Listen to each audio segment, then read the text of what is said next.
All right, and it's been a cold day out there. It's going to continue to be a cold one. Notice we've got clouds in the forecast for the next couple of hours or next several hours for Northwest Arkansas.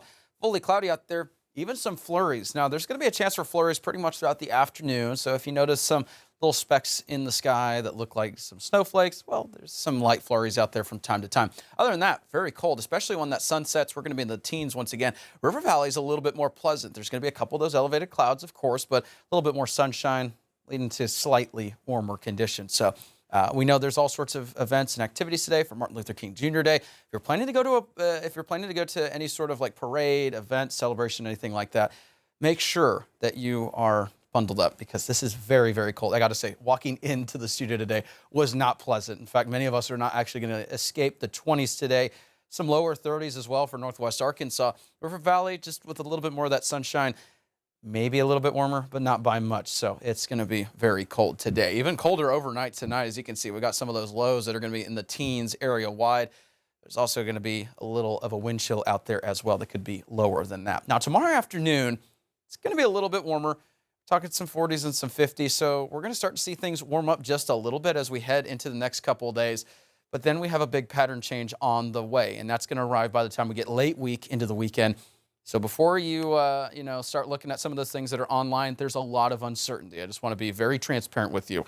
When you get several days out from a winter weather system, there's going to be a lot of changes leading up to it. So right now, we're just giving you a quick heads up that, yes, there is the potential for maybe some winter precipitation as we head into the weekend.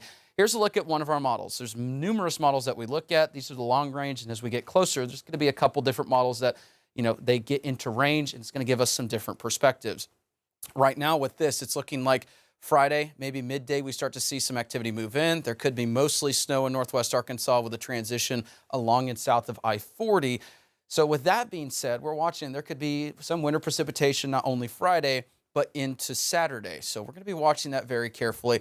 And I kind of just want to reiterate what we've been talking about. When you're 3 to 5 days out, we look for the trends, and we start looking at what types of precipitation we could be looking at. So it's going to be a little bit tricky the next couple of days. Of course, we're watching it very closely, but I'm not going to show you any sort of snow totals or anything like that just because we're so many days out with all the uncertainties. I don't want to show you necessarily totals, and then it changes tomorrow, and then it changes Wednesday, so on and so forth. So we're watching this carefully behind the scenes. Another thing to watch, I know it's been a while, and these things are also incredibly tricky. Mother Nature just wants to throw some tricky things in our direction. There is a G4 watch for late this evening into overnight for maybe some aurora viewing. Now, skies are going to start to clear out. What this means is I don't think it's necessarily going to be the overhead viewing that we saw late last year. But if you look with your phones, if you're brave enough to look outside in the cold, maybe you could see some aurora on the horizon. I'll have more on this coming up, of course, at 12:30 and what the 4 o'clock shows. Getting into some better details when we get more details on the way. But right now it's looking cold for the remainder of the day, and then it starts to warm up by the time we get to midweek. And then that tricky forecast arrives Friday into Saturday. Stay tuned for the very latest just because, like I mentioned, these things are going to change every day as we get closer and closer to the event, the overall path of the system, and that can lead to different totals, different types, yada, yada, yada. So not going to get into those totals yet. We just want to be sure that we're doing our due diligence, looking over everything, giving you the best information. Okay, well, I'm going to have to brave the cold tonight and go look. I've missed it every time that it's happened. I'm hoping for some viewing. It's a strong system. It's not as strong as that one last year, but if we could just see any opportunity, I'm here for it. I'm with you. All right, thanks for that, Joshua.